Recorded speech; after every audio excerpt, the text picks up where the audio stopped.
Hi there, Timothy Linsdau, video producer, Christian. Today I'm putting on my hat for science and trash and recycling.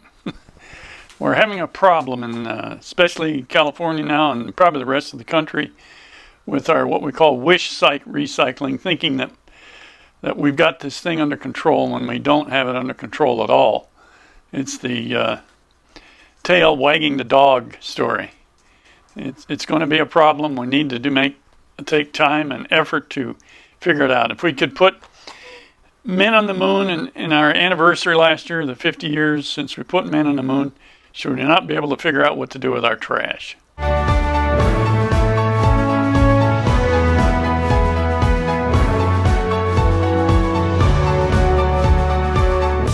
Before we start, like and comment on my videos, subscribe, support my channel if you would. That'd be great. Thank you. Article in the paper just came up, Rethinking Recycling. Here's an example. A Burbank recycling center, when it started out, was making $50,000 a month on recycled materials. It is now paying $40,000 a month to get rid of the material. That is frightening. So suddenly, municipals are now accumulating huge amounts of debt to try to deal with the recycling system. Every week or every other week, I put out one of these blue containers with my recyclables, thinking everything's been taken care of. No, it may be ending right back up in the landfill we were trying to prevent it to getting to. One of the major reasons that's causing this right now is that China is starting to ban or cut back on recycling materials that they were buying. Certain types of paper and plastics. They were saying that the recycling material from the U.S. was not properly sorted as it should have been, and that's part of their argument. So it's creating a big backup. This big hit this month was from Planet, California's largest operator, shut down, laid off 750 employees. This is an example of what's going on. Something like 900, I believe it is, have shut down in California, small recycling operations because they can't afford to be open now. The Chinese ban and everything else in the last couple of years made us realize that we're living in a pretend world of wish cycling. It's a nice word, wish cycling. Some of the other problems, as they said, the Chinese said they were contaminated materials, not the properly sorted materials. So scrap waste is now starting to pile up in warehouses and parking lots. And of course, what happens then? It starts to end up in the environment, waterways, and the sort of which we didn't want it to happen, in landfills. Many of these recycling plants are now bundling and baling this stuff up, and it's actually going to landfills. So here we are. The recycling market that we thought was saving us is now, we're drowning in it. A collapsed market also translates to higher rates for residents because the companies that were providing the recycling, the hauling, the plants to sort it, and that whole process is now costing money. So consequently, consumers are going to be paying more, thinking that everything was solved, and it's not. Some of the current crisis is a wake-up call about the realities and the limitations of recycling. So it ends up, again, being burned or in landfills. And I'm going to go into a little bit about burning here pretty quick. Eventually, in the end, destination is still ending up in a landfill.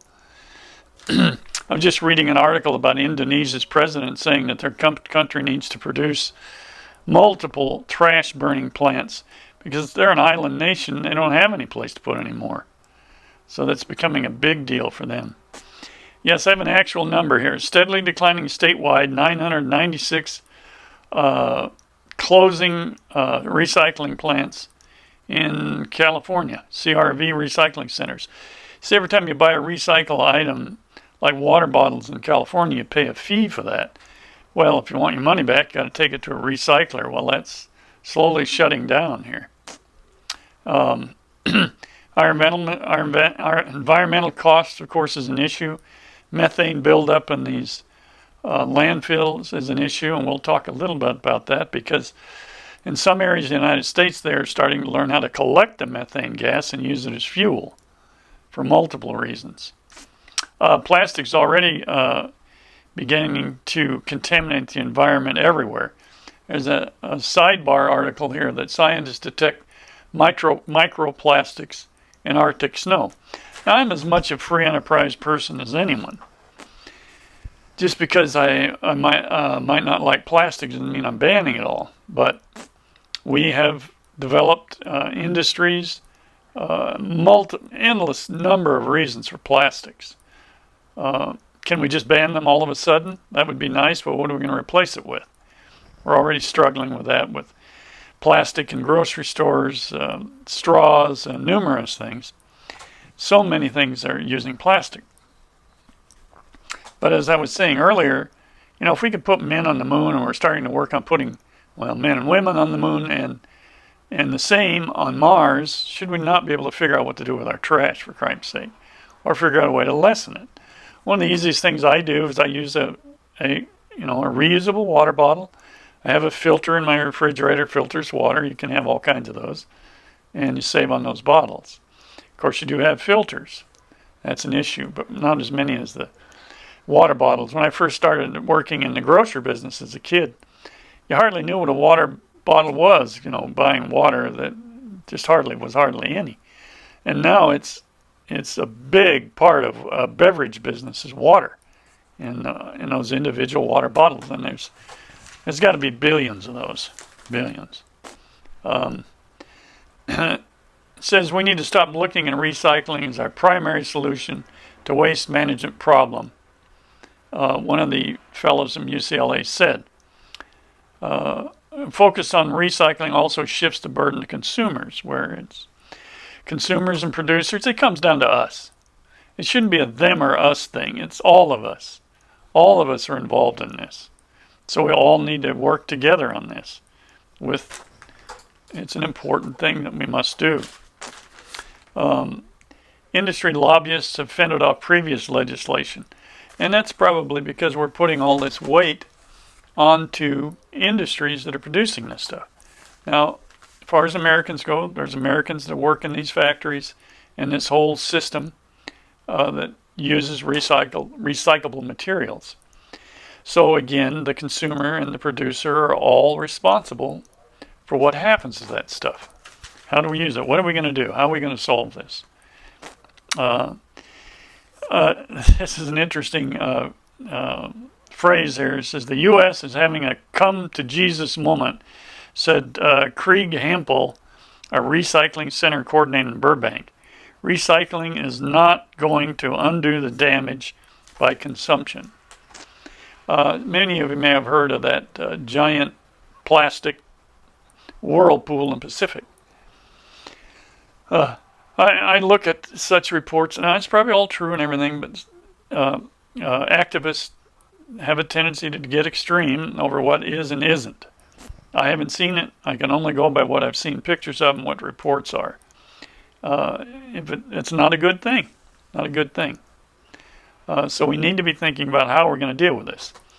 And one of those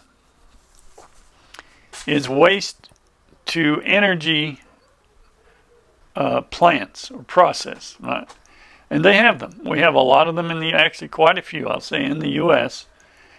Producing energy right at this time. Now, this isn't like an incinerator where you just burn things. It's a process where the boiling of water, producing steam to produce energy with generators. But the whole process also filters the byproduct of the burning. How successfully? Seems to be pretty good, but we have a CO2 issue. But how can we deal with all that? But we could do that if we put an effort into it and we just don't ignore and throw it in the trash. And Indonesia is one, from what I understand, has been producing a lot of power generation by burning trash. And this has been discussed for years. I remember seeing it in California, but nobody wanted that. for multiple reasons. There are arguments for climate change, arguments for pollution, but they do put scrubbing systems on these things now to try to eliminate that issue. Another one is tire burning, generating energy. We need to seriously look at these things. How can we solve these issues? I spoke to those who had been trying to work legislation in Nevada to put up tire burning plants out of a process that was developed in Germany. Not only dealt with the process of how to burn these things, but how to scrub any of the byproduct gases and particulate, any of that, dealing with it properly that we can actually incinerate it. I mean, the point is, when you burn something, it returns to its original state in some form. So all of these things are an issue. They have problems to deal with, yes, but let's do it. Let's get on it. When I read that article, it's kind of frightening. It starts like you're going to be overwhelmed with this mass of trash. Well, we kind of get away with it in this U.S. because we got a lot of space, but eventually it becomes a problem from methane gas getting into the environment and multiple things. It needs to be dealt with. So thank you. Thanks for listening. This is an important subject. Maybe we'll go more into the waste generation process and how that works. So thanks a lot for listening. Like and comment on my videos. Subscribe to support my channel if you would. And think about these issues and get out there and make it a great day.